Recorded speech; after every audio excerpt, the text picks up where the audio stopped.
Yun na, pinirito ko na ng bahagya ang baboy, pantokwat baboy, sinangkutsa ko muna, tapos pinirito ko. Mamaya naman yung tokwa, pansahog yan sa lugaw, walang kamatayang lugaw. Okay. Ngayon, gawa naman tayo ng sausawan para sa tokwat baboy. Inano ko na, pinagsama ko na sila. Okay, so, here is the simple lang to. Sibuyas.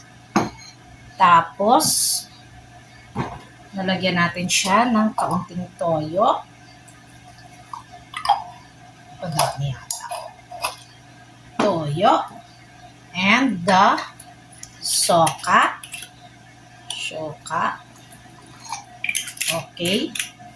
Tapos, timplahan lang ng asukal, paminta, konti pang asin. Okay. Asin.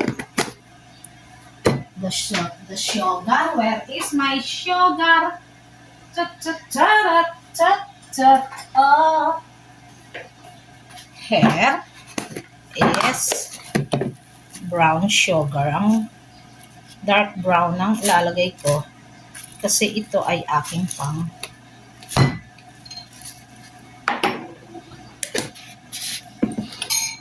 gawa ng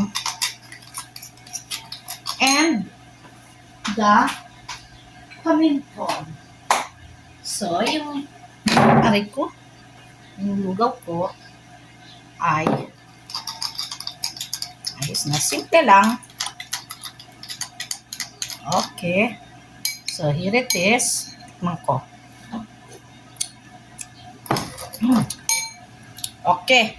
At ito na po ang tokwat baboy na isinahog ko sa lugaw. Sa mainit na panahon, wala naman may sakit. Trip lang, gusto lang kumain. Kain tayo. Nyam, nyam, nyam.